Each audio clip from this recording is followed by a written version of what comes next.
Over 120 years ago, there was a certain portion of the Western Christian population who believed that mankind would increase in love toward each other across every nation, to the point where the kingdom of Christ would reign on the earth and love would abound.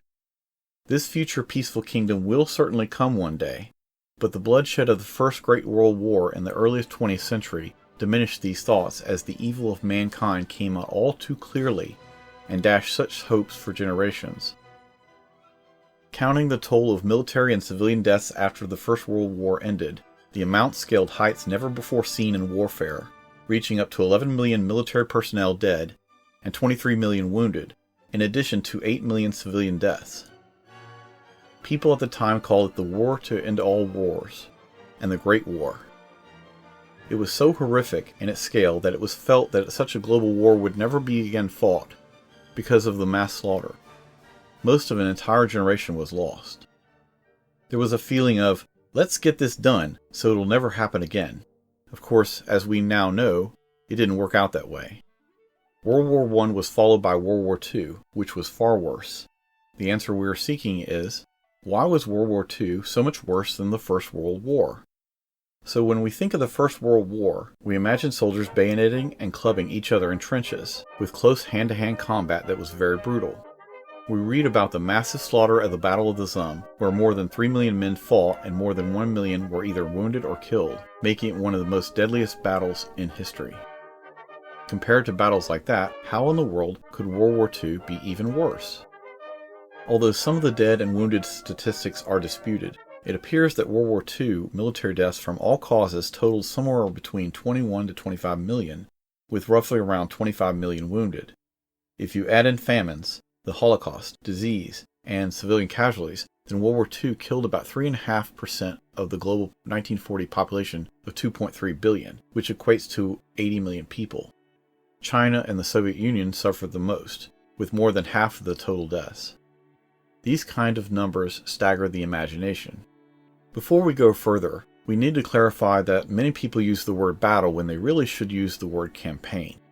A battle could last 3 days, but then it would be over. A good example of this is the Battle of Gettysburg. However, what is commonly referred to as the Battle of Stalingrad, which lasted about 6 months and had 2.8 million casualties altogether, well, that would be a campaign, which, according to Merriam-Webster, is a connected series of military operations forming a distinct phase of a war. World War II had spread even further around the globe than its predecessor, with much more fighting in the Pacific between the Japanese and the Allies. It's true that in the First World War, that Africans were assisting both the Allies and the Central Powers, and that the Japanese fought on the Allied side and seized possessions in the Pacific. However, compared to what happened in the Second World War, the Pacific was relatively peaceful. Most of the major decisive fighting in the First World War was done in Europe, whether in Tsarist Russia, in the Middle East, Italy, or in the trenches of northwestern Europe. Unless your town or village was near the front line, then you were generally safe from direct fire in World War I. This wasn't the case in the Second World War. Cities were heavily bombed, leading to large-scale destruction, devastation, and loss of life. The deliberate targeting of civilians, such as seen in the Blitz of London, the bombing of Dresden, and the atomic bombings of Hiroshima and Nagasaki, caused immense civilian suffering and death. For example, it's been reported that the Wehrmacht and the SS killed 13.7 million civilian victims in the occupied Soviet Union, which was a fifth of the 68 million people in the Axis-occupied zones. Japanese soldiers killed almost 6 million unarmed civilians in the countries they occupied. Even though World War I broke new ground historically with industrialization, 2 decades later, factory output had advanced in efficiency and scaled even higher than it was ever possible before.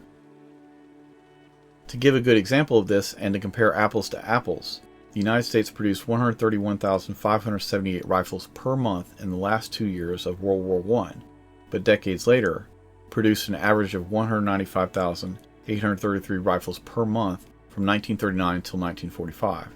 This was a 1/3 increase in factory production over the previous war. Traditional weapons had generally become more accurate and lethal in the Second World War, and nuclear bombs were also developed and used to help in the war.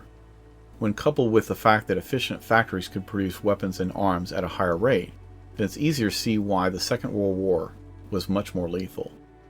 The 2 atomic bombs detonated over Hiroshima and Nagasaki killed between 129 and 226,000 people, most of whom were civilians.